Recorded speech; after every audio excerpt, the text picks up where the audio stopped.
My name is Ruth Woolley. Just got off work, so I apologize if I'm a little scatterbrained. This is my video presentation. So, the problem. Oh.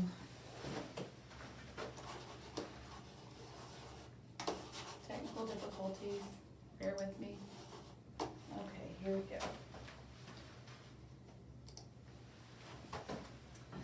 Drug addiction is killing our friends and family.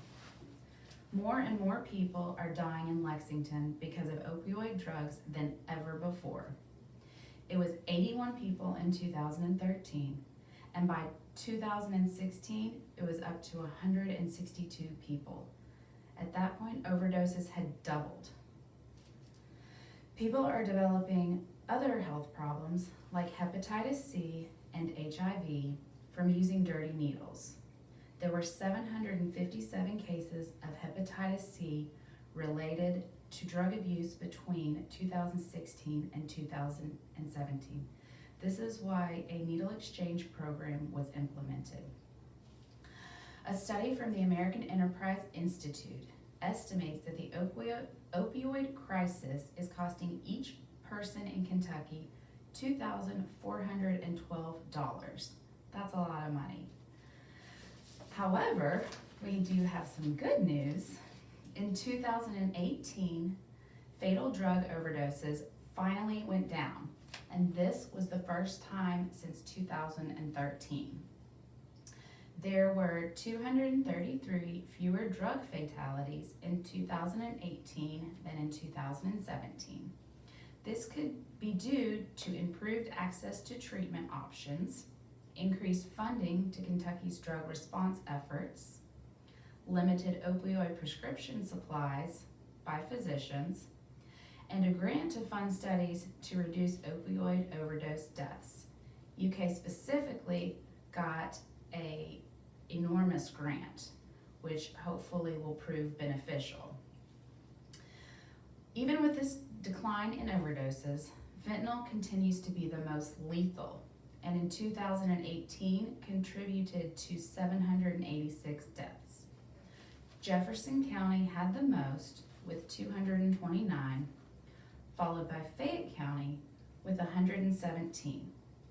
Methamphetamine-related deaths increased from 357 to 428. The age group with most overdoses was 35 to 44, followed by 25 to 34-year-olds. I was surprised by this. I would have guessed it would be opposite. It would be the younger would have a higher percentage versus the older due to lack of life experience.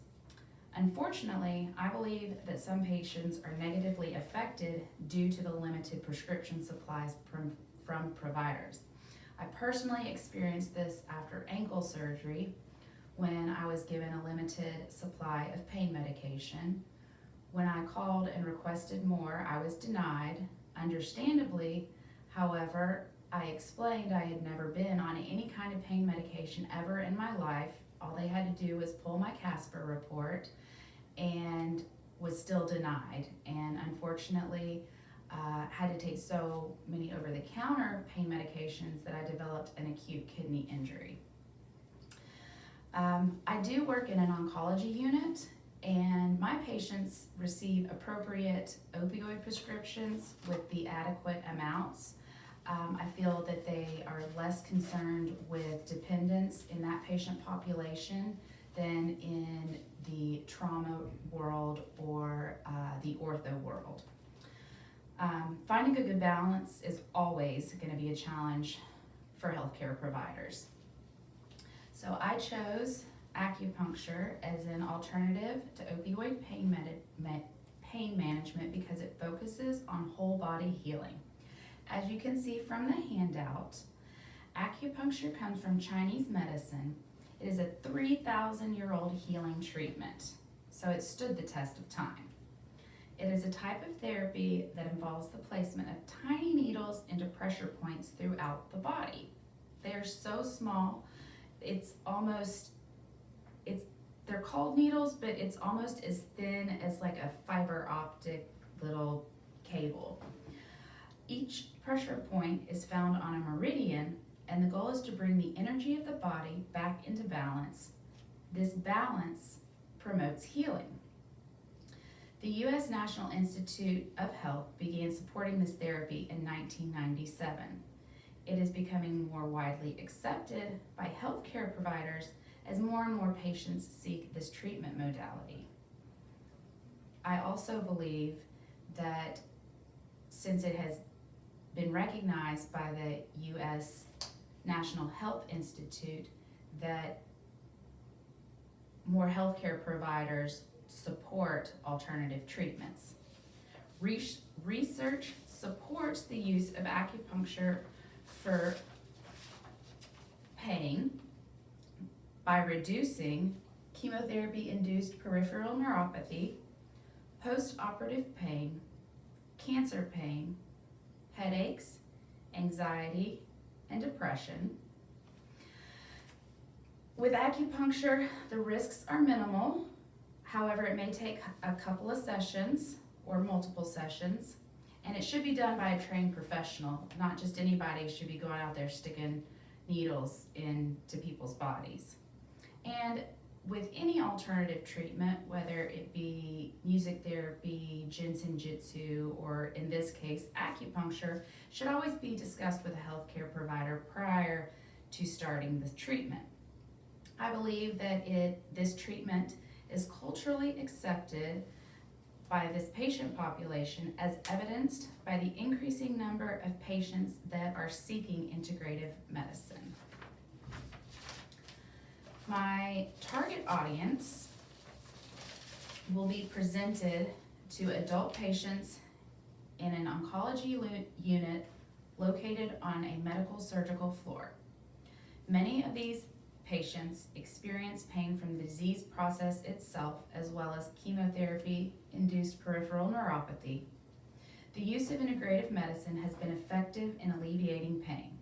For example, ginseng jitsu, art therapy, music therapy, and acupuncture are among the services provided to this patient population.